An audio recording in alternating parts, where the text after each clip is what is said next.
He hated it. He said he wanted this disturbed. 100 years ago, a new theory about human nature was put forward by Sigmund Freud. He had discovered, he said, primitive sexual and aggressive forces hidden deep inside the minds of all human beings. Forces which, if not controlled, led individuals and societies to chaos and destruction. This series is about how those in power have used Freud's theories to try and control the dangerous crowd in an age of mass democracy. At the heart of the story is not just Sigmund Freud, but other members of the Freud family.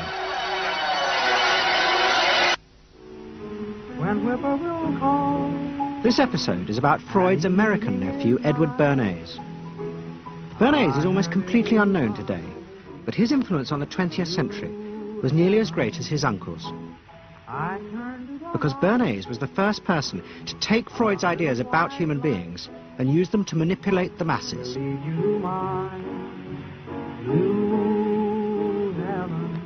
He showed American corporations for the first time how they could make people want things they didn't need by linking mass-produced goods to their unconscious desires. Out of this would come a new political idea of how to control the masses. By satisfying people's inner selfish desires, one made them happy and thus docile. It was the start of the all-consuming self, which has come to dominate our world today.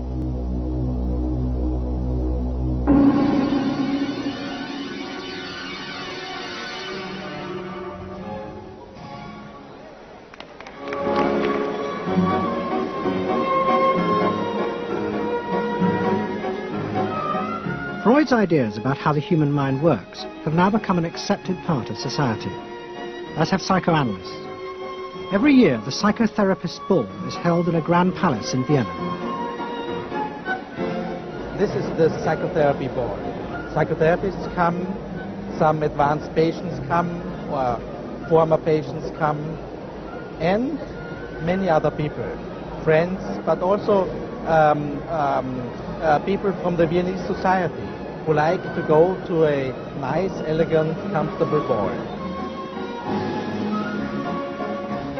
But it was not always so. 100 years ago, Freud's ideas were hated by Viennese society. At that time, Vienna was the center of a vast empire ruling Central Europe. And to the powerful nobility of the Habsburg court, Freud's ideas were not only embarrassing, but the very idea of examining and analyzing one's inner feelings was a threat to their absolute control. You see, at that time, these people had the power. And of course, you just were not allowed to show your bloody feelings. I mean, you just couldn't. You know, I mean, you couldn't, if you were unhappy. Can you imagine, for instance, you sit somewhere in the country in a castle, you are deeply unhappy, you are a woman. And you couldn't go to your maid and cry on her shoulders, or you couldn't go into the village and complain, you know, about your feelings. I mean, you couldn't, it was like selling yourself to somebody. You just couldn't, you know, because they had to respect you.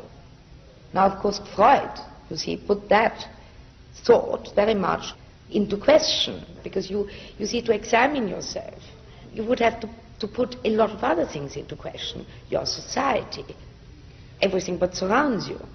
And that wasn't a good thing at that time. Why not? Because your self-created empire, to a certain extent, would have fallen into bits much earlier already.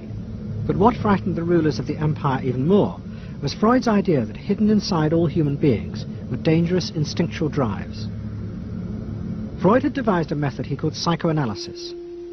By analyzing dreams and free association, he had unearthed, he said, powerful sexual and aggressive forces which were the remnants of our animal past. Feelings we repressed because they were too dangerous.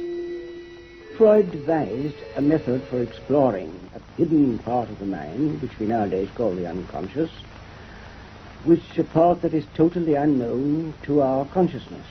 That there exists a barrier in all our minds which prevents these hidden and unwelcome impulses of the unconscious from emerging. Good night. In 1914, the Austro-Hungarian Empire led Europe into war. As the horror mounted, Freud saw it as terrible evidence of the truth of his findings. The saddest thing, he wrote, is that this is exactly the way we should have expected people to behave, from our knowledge of psychoanalysis. Governments had unleashed the primitive forces in human beings, and no one seemed to know how to stop them.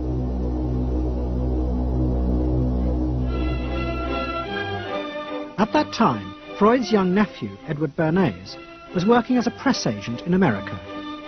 His main client was the world-famous opera singer Caruso, who was touring the United States.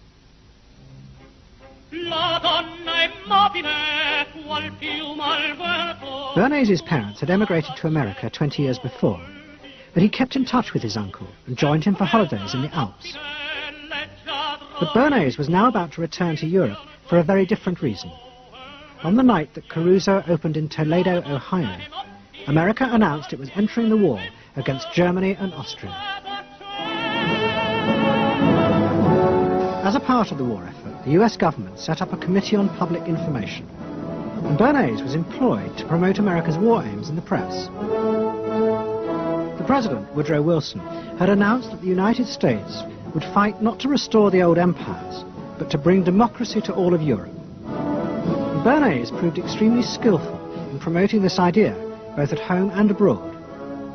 And at the end of the war, he was asked to accompany the President to the Paris Peace Conference. Then, to my surprise, they asked me to go with Woodrow Wilson to the peace conference. And at the age of 26, I was in Paris for the entire time of the peace conference that was held in the suburb of Paris, and we worked to make the world safe for democracy. That was a big slogan. Wilson's reception in Paris astounded Bernays and the other American propagandists. Their propaganda had portrayed Wilson as a liberator of the people, a man who would create a new world in which the individual would be free. They had made him a hero of the masses.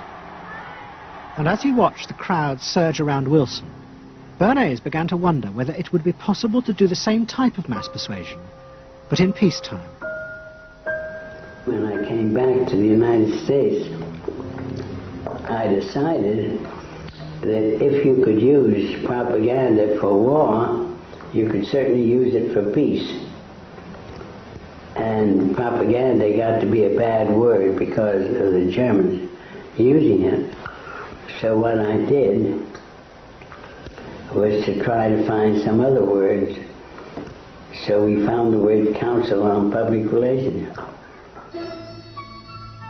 Bernays returned to New York and set up as a public relations counsel in a small office off Broadway. It was the first time the term had ever been used. Since the end of the 19th century, America had become a mass industrial society, with millions clustered together in the cities. Bernays was determined to find a way to manage and alter the way these new crowds thought and felt. To do this, he turned to the writings of his uncle Sigmund. While in Paris, Bernays had sent his uncle a gift of some Havana cigars.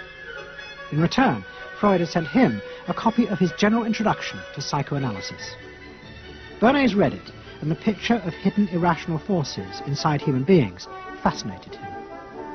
He wondered whether he might make money by manipulating the unconscious. What Eddie got from Freud was indeed this idea that there is a lot more going on in human decision-making, not only among individuals, but even more importantly among groups, than this idea that information drives behavior. And so Eddie began to formulate this idea that you had to look at things that would play to people's irrational emotions. And you see, that moved Eddie immediately into a different category from other people in his field and most government officials and managers of the day who thought if you just hit people with all this factual information, they would look at that and say, oh, of course. And Eddie knew that was not the way the world worked.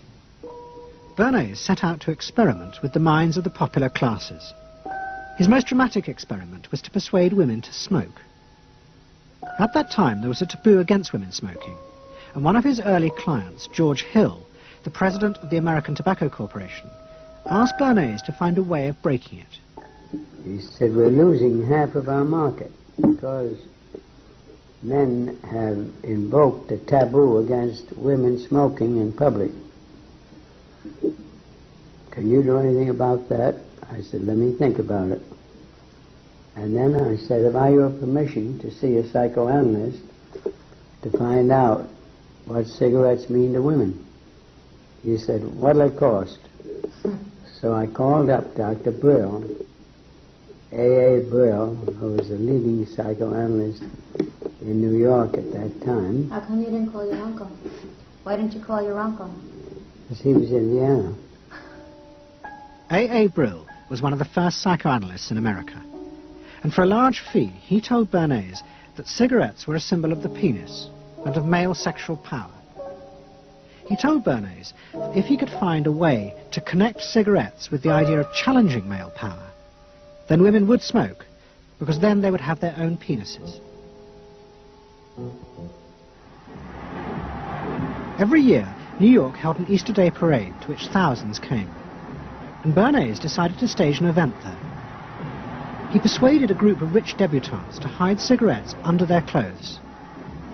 Then they should join the parade, and at a given signal from him, they were to light up the cigarettes dramatically. Bernays then informed the press that he had heard that a group of suffragettes were preparing to protest by lighting up what they called torches of freedom.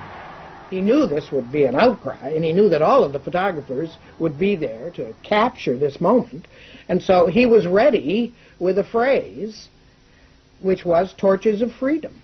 And so here you have a symbol, women, young women, debutantes, smoking a cigarette in public with a phrase that means anybody who believes in this kind of equality pretty much has to support them in the ensuing debate about this, because torches of freedom. I mean, what's on all American coins? It's liberty. She's holding up the torch, you see? And so all of this is there together. There's emotion, there's memory, there's a rational phrase, even though it's using a lot of emotional elements. It's a phrase that works in a rational sense. All of this is together. And so the next day, this was not just in all of the New York papers, it was across the United States and around the world. And from that point forward, the sale of cigarettes to women began to rise. He had made them socially acceptable with a single symbolic act. What Bernays had created was the idea that if a woman smoked, it made her more powerful and independent, an idea that still persists today. Embrace me, my sweet embrace. It made him realize that it was possible to persuade people to behave irrationally if you link products to their emotional desires and feelings. The idea that smoking actually made women freer was completely irrational, but it made them feel more independent. It meant that irrelevant objects could become powerful emotional symbols of how you wanted to be seen by others. Eddie Bernays saw the way to sell product was not to sell it to your intellect, that you ought to buy an automobile, but that you will feel better about it if you have this automobile. I think he originated that idea, that they weren't just purchasing something, but they were engaging themselves emotionally or personally in the product or service. That it's not, you think you need a new piece of clothing, but you'll feel better with the piece of clothing. That was his contribution in a very real sense. We see it all over the place today, but I think he originated the idea of the emotional connect to a product or service. What Bernays was doing fascinated America's corporations. They had come out of the war rich and powerful, but they had a growing worry. The system of mass production had flourished during the war, and now millions of goods were pouring off production lines. What they were frightened of was the danger of overproduction, that there would come a point when people had enough goods and would simply stop buying. Up until that point, the majority of products were still sold to the masses on the basis of need. While the rich had long been used to luxury goods, for the millions of working-class Americans, most products were still advertised as necessities. Goods like shoes, stockings, even cars were promoted in functional terms for their durability. The aim of the advertisements was simply to show people the product's practical virtues, nothing more.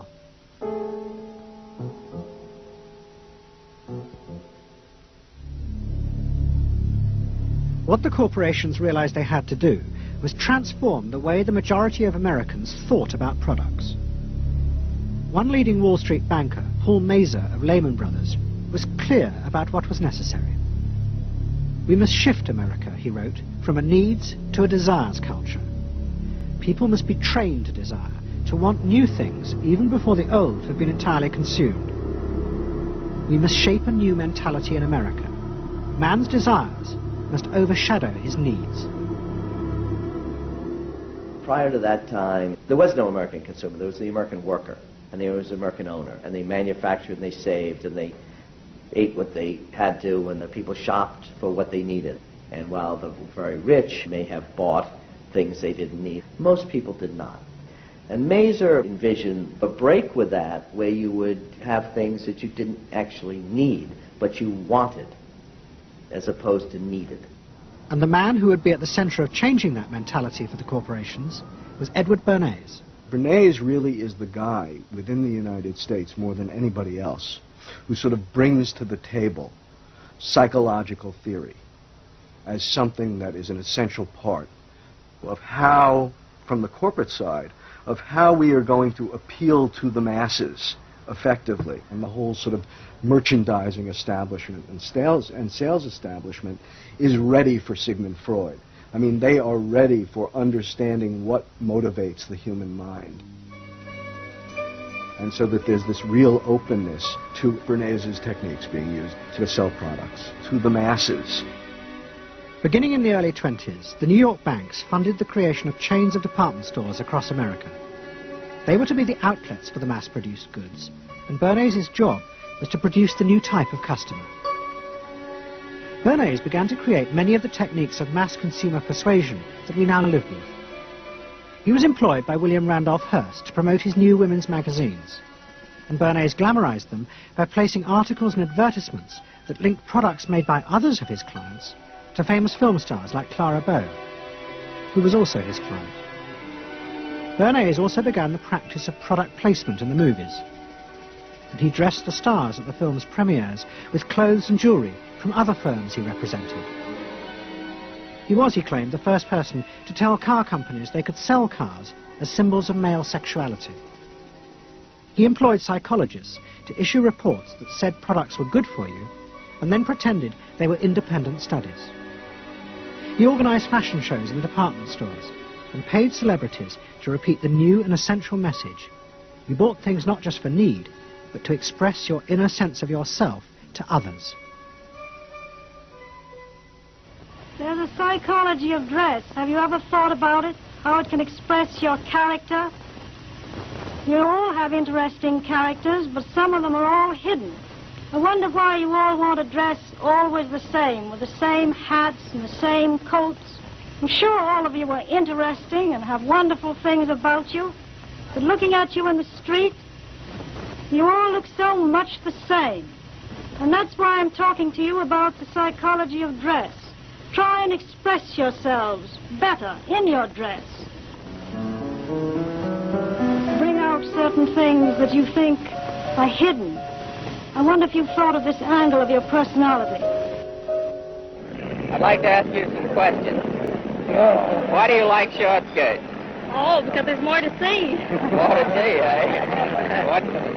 What good does that do you? Excellent answer. It makes you more attractive. It does?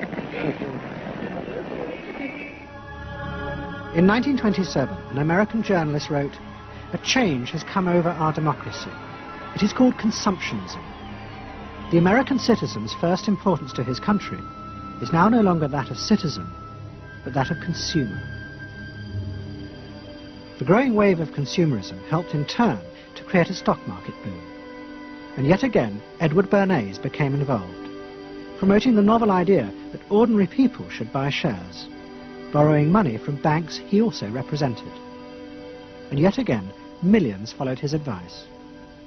He was uniquely knowledgeable about how people in large numbers are going to react to products and ideas and so on.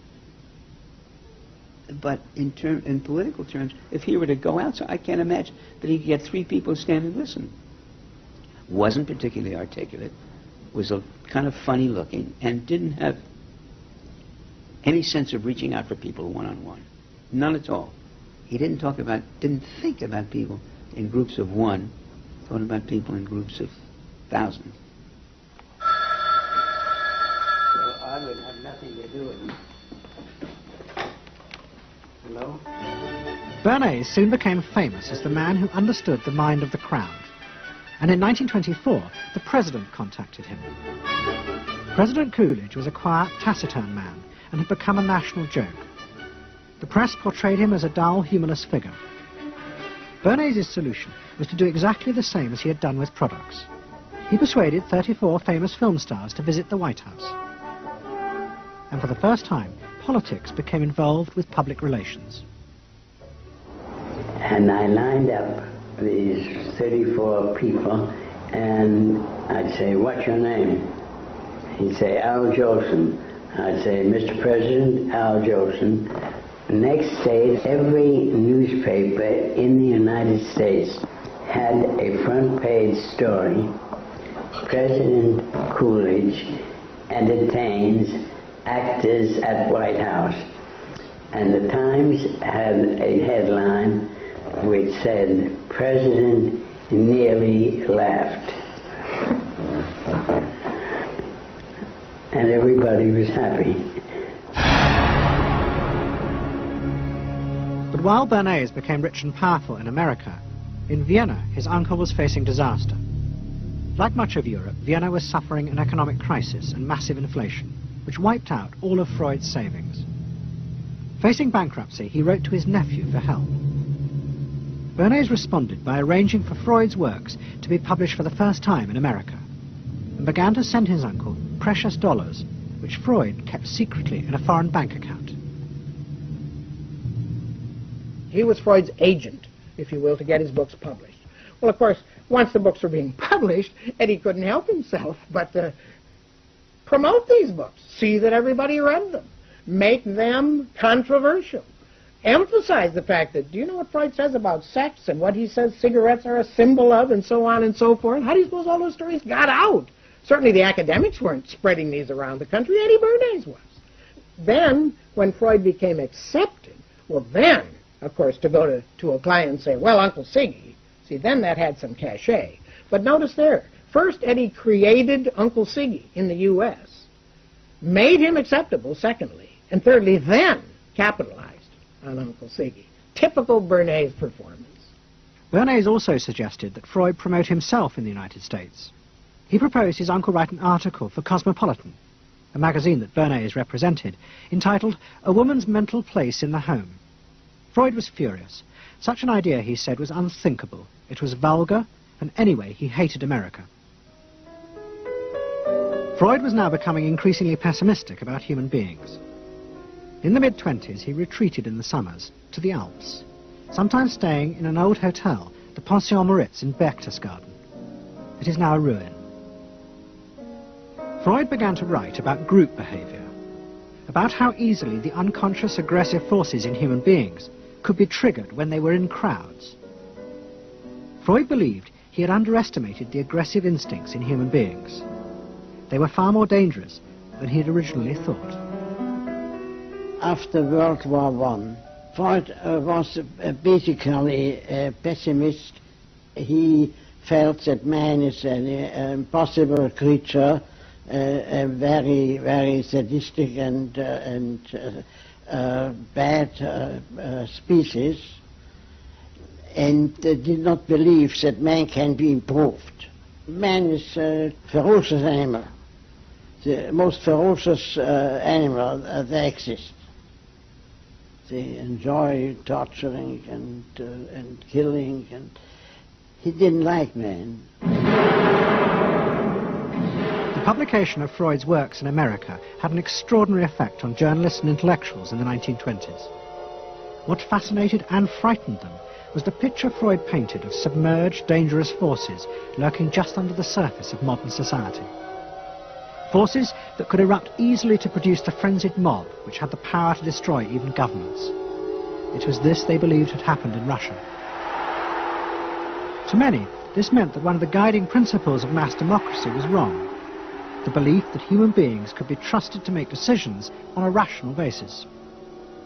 The leading political writer, Walter Lippmann, argued that if human beings were in reality driven by unconscious, irrational forces, then it was necessary to rethink democracy.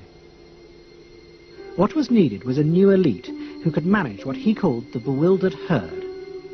This would be done through psychological techniques that would control the unconscious feelings of the masses.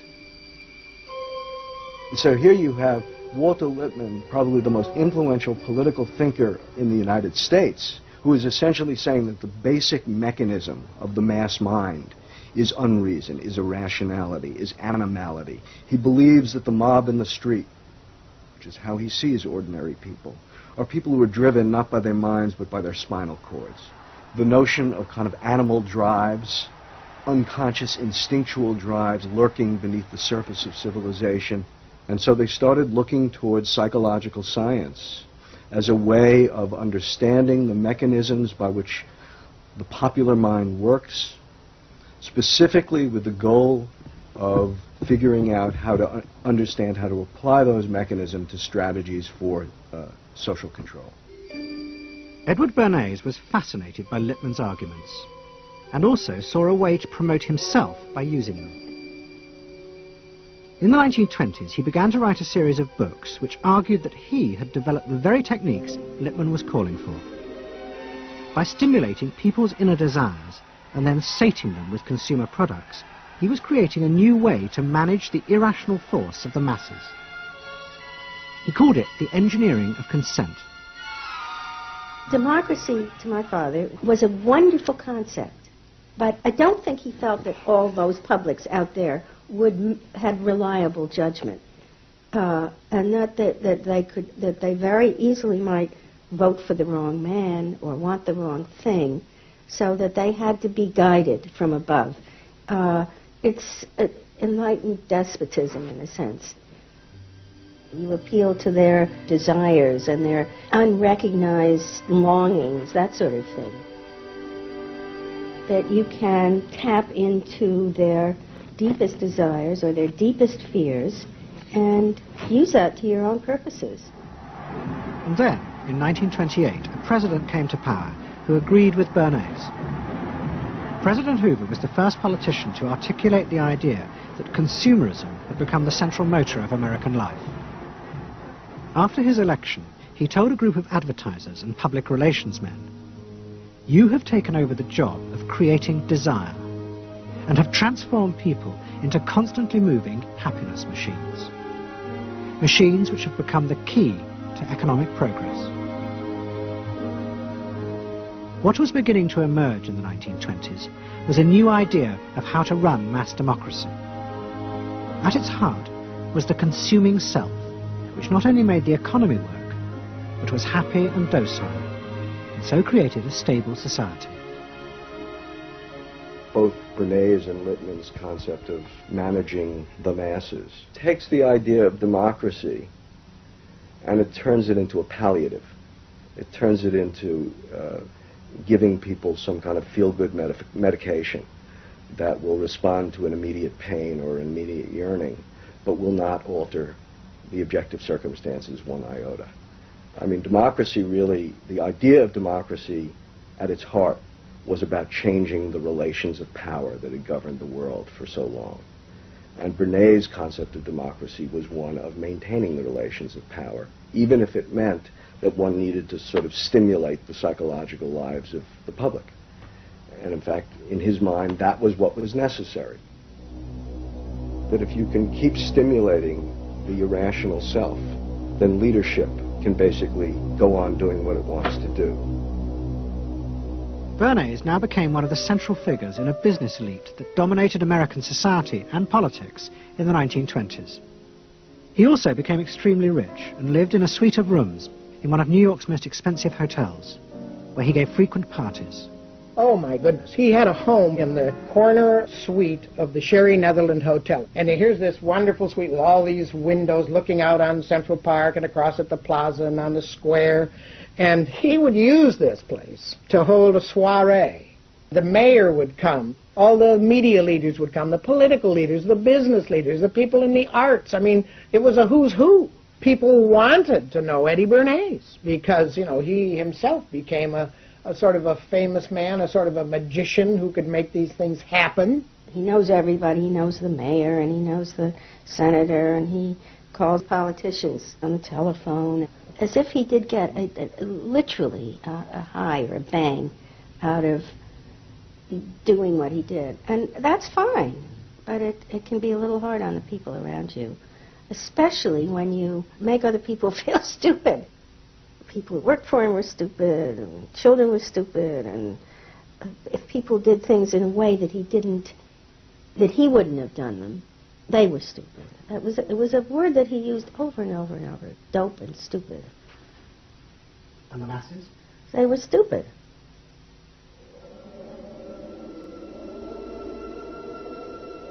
But Bernays' power was about to be destroyed dramatically, and by a type of human irrationality he could do nothing to control.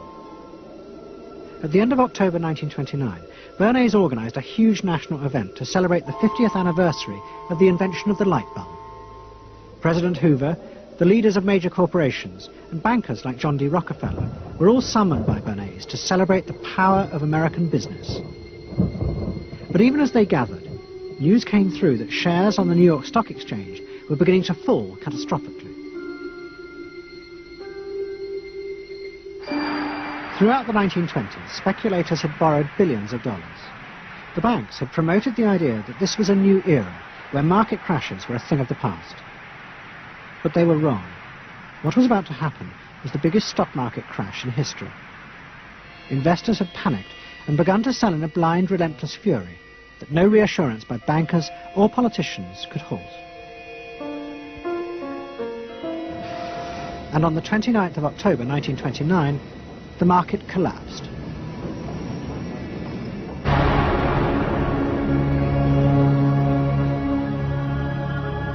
The effect of the crash on the American economy was disastrous.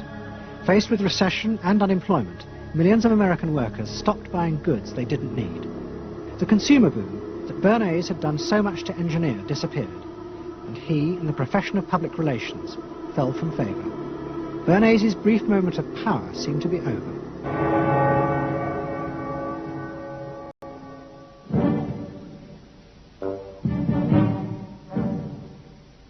The effect of the Wall Street crash on Europe was also catastrophic. It intensified the growing economic and political crisis in the new democracies. In both Germany and Austria, there were violent street battles between the armed wings of different political parties. Against this backdrop, Freud, who was suffering from cancer of the jaw, retreated yet again to the Alps. He wrote a book called Civilization and Its Discontents. It was a powerful attack on the idea that civilization was an expression of human progress. Instead, Freud argued, civilization had actually been constructed to control the dangerous animal forces inside human beings. What was implicit in Freud's argument was that the ideal of individual freedom, which was at the heart of democracy, was impossible. Human beings could never be allowed to truly express themselves because it was too dangerous. They must always be controlled, and would thus always be discontent. Man doesn't want to be civilized, and he is, civilization brings discontent, but it is necessary to survive. Otherwise he couldn't survive. So he must be discontent, because this would be the only way to keep him within limits. But what did Freud think about the idea of the equality of man? He didn't believe in it. We had 32 parties, and Hitler said, before those parties don't vanish, there is no Germany. That's true. You can't have 32 parties. And so they felt, this one person will put an end to this comedy. Freud was not alone in his pessimism. Politicians like Adolf Hitler emerged from a growing despair in the 1920s about democracy. The Nazis were convinced that democracy was dangerous because it unleashed a selfish individualism, but didn't have the means to control it. Hitler's party, the National Socialists, stood in elections, promising in their propaganda that they would abandon democracy because of the chaos and unemployment it led to. Die Parteien versprachen den Himmel auf Erden.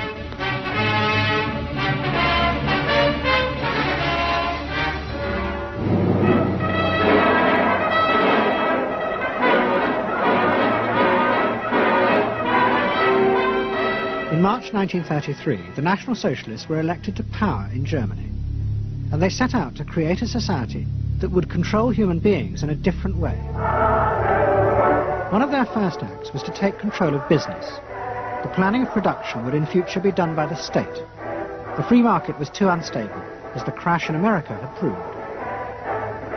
Workers' leisure time was also planned by the state through a new organization called Strength Through Joy. One of its mottos was service, not self.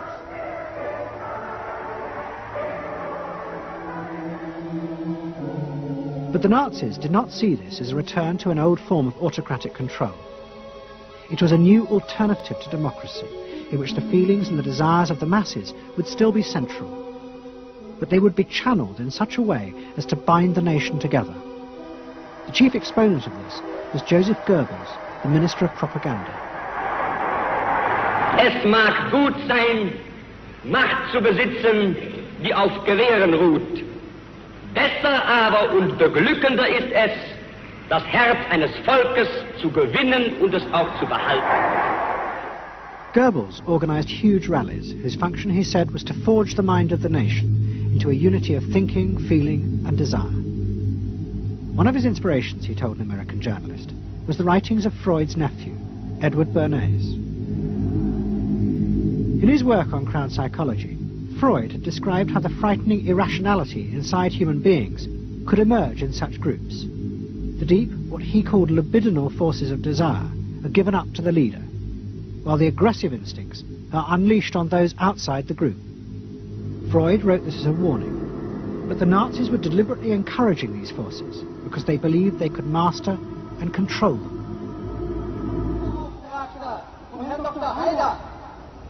Well, Freud was saying that masses are bound by libidinal forces. They love each other and delegate their ideas and their feelings to the chap on top. What are libidinal forces? What are libidinal forces? Well, forces of love. Not hate? No, hate is delegated to the others outside.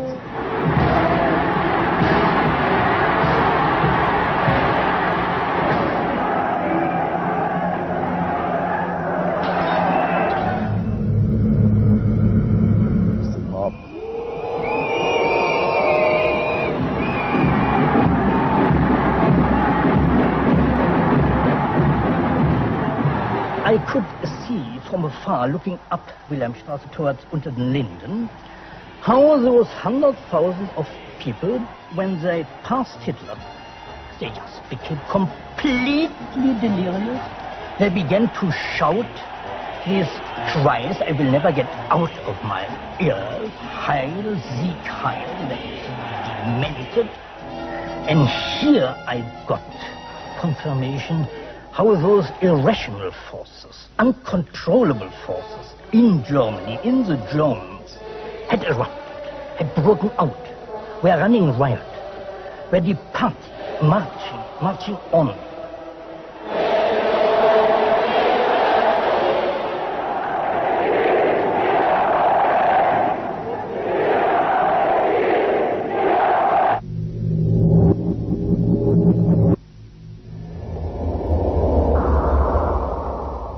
And in America too, democracy was under threat from the force of the angry mob. The effect of the stock market crash had been disastrous. There was growing violence as an angry population took out their frustration on the corporations who were seen to have caused this disaster. Then, in 1932, a new president was elected who was also going to use the power of the state to control the free market. But his aim was not to destroy democracy, but to strengthen it. And to do this, he was going to develop a new way of dealing with the masses.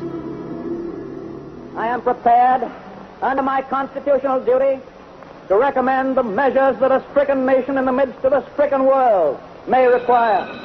But in the event that the national emergency is still critical, I shall not evade the clear course of duty that will then confront me. I shall ask the Congress for the one remaining instrument to meet the crisis: broad executive power.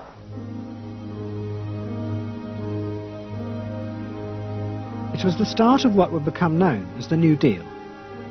Roosevelt assembled a group of young technocrats and planners in Washington. He told them that their job was to plan and run giant new industrial projects for the good of the nation.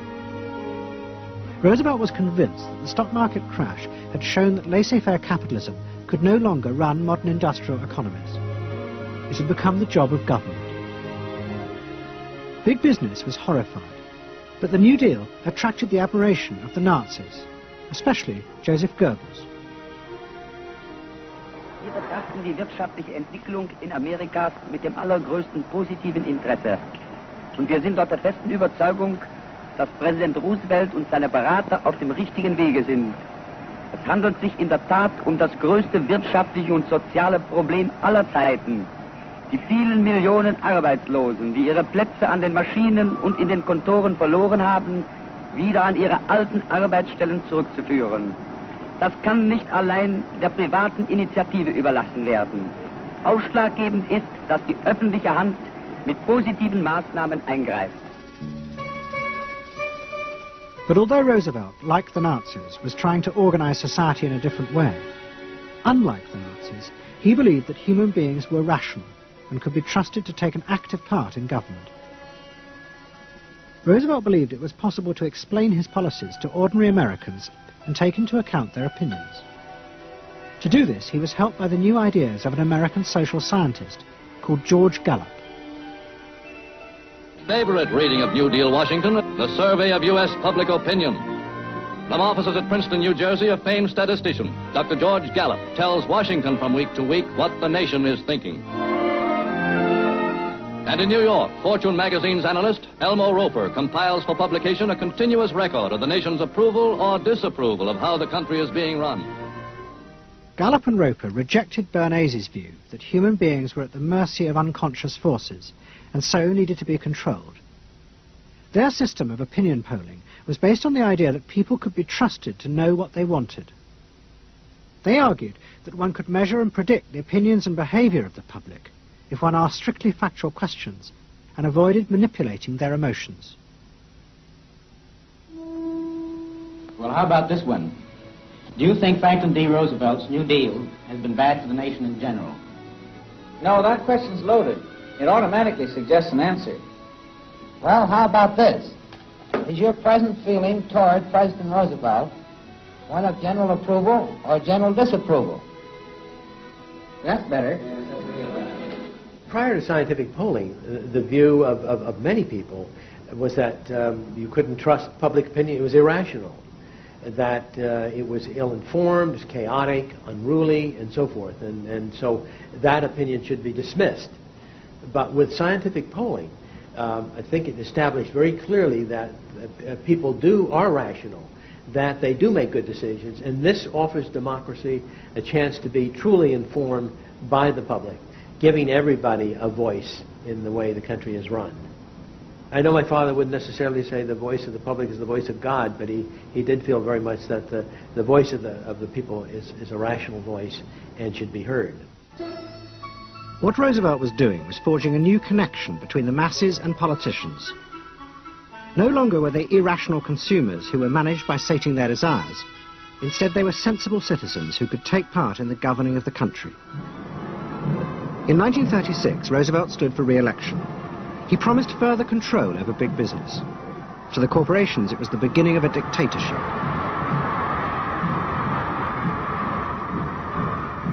Roosevelt interferes with private enterprise.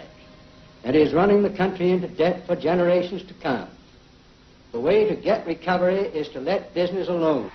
But Roosevelt was triumphantly re-elected. It looks, my friends, like a real landslide this time. So please let me thank you again and tell you that I hope to see you all very soon and bid you an affectionate good night. Faced with this, business now decided to fight back, to regain power in America. At the heart of the battle would be Edward Bernays and the profession he had invented, public relations. Following that election, business people start to get together and start to carry on discussions, primarily in private, and they start talking to each other about the need to sort of carry on ideological warfare against the New Deal and to sort of reassert the sort of connectedness between the idea of democracy on the one hand and the idea of privately owned business on the other. And so, under the umbrella of an organization which still exists, which is called the National Association of Manufacturers, and whose membership included all of the major corporations of the United States, a campaign is launched explicitly designed to create emotional attachments between the public and big business. It's Bernays' techniques being used on a grand scale. I mean, totally.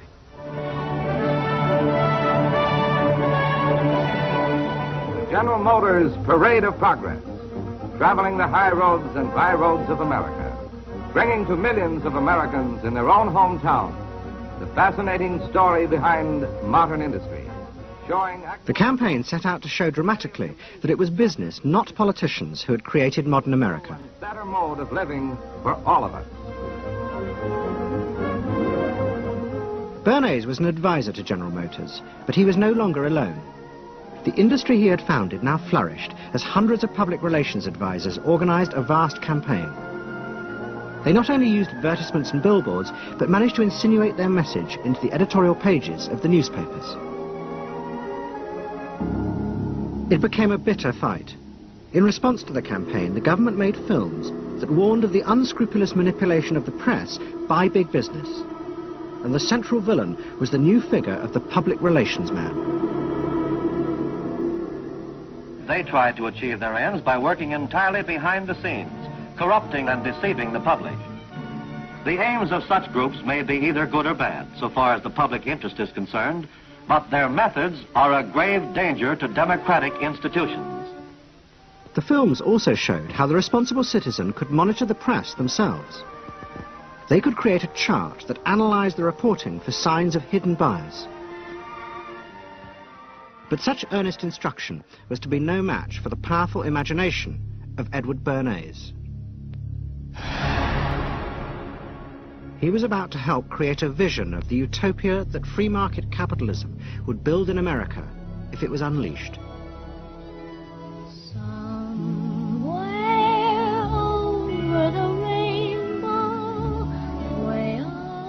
In 1939, New York hosted the World's Fair. Edward Bernays was a central advisor. He insisted that the theme be the link between democracy and American business.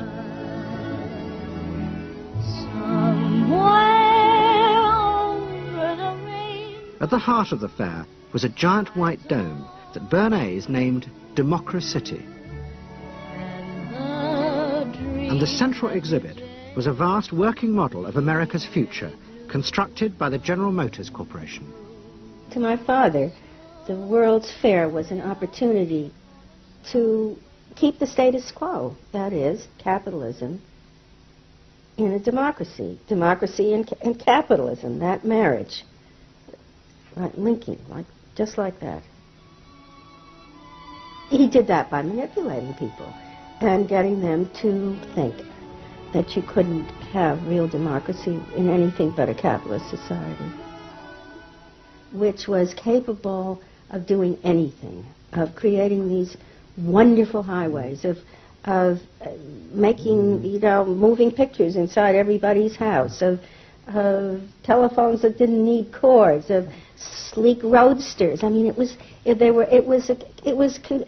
consumerist, But at the same time, you inferred that, in a funny way, democracy and capitalism went together. The World's Fair was an extraordinary success and captured America's imagination. The vision it portrayed was of a new form of democracy, in which business responded to people's innermost desires in a way politicians could never do. But it was a form of democracy that depended on treating people not as active citizens, as Roosevelt did, but as passive consumers. Because this, Bernays believed, was the key to control in a mass democracy. It's not that the people are in charge, but that the people's desires are in charge. The people are not in charge. The people exercise no decision-making power within this environment. So democracy is reduced from something which assumes an active citizenry to the idea of the public as passive consumers.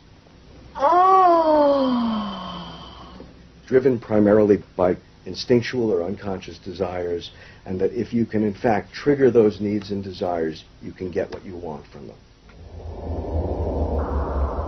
But this struggle between the two views of human beings as to whether they were rational or irrational was about to be dramatically affected by events in Europe.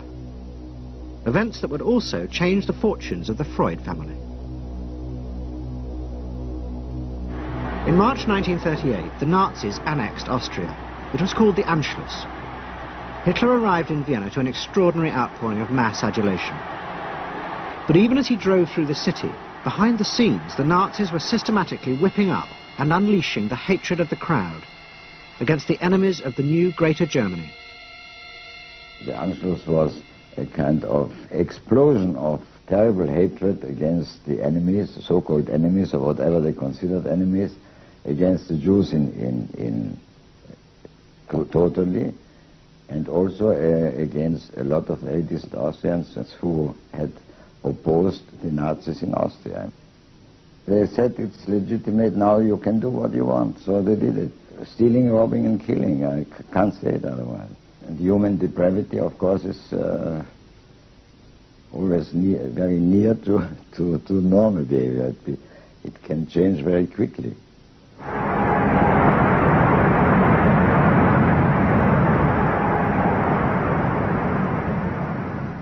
As the violence and assassinations raged in Vienna, Freud decided he had to leave. His aim was to go to Britain, but he knew that Britain, like many countries, was refusing entry to most Jewish refugees. But help came from the leading psychoanalyst in Britain, Ernest Jones. He was in the same ice skating club as the Home Secretary, Sir Samuel Hoare, and Jones persuaded Hoare to issue Freud a British work permit. And in May 1938, Freud, his daughter Anna, and other members of his family set off for London.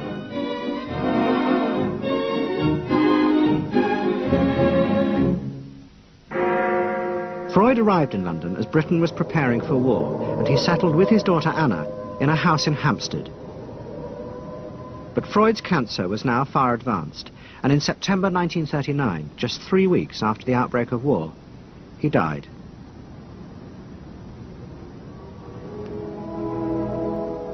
The Second World War would utterly transform the way governments saw democracy and the people they governed.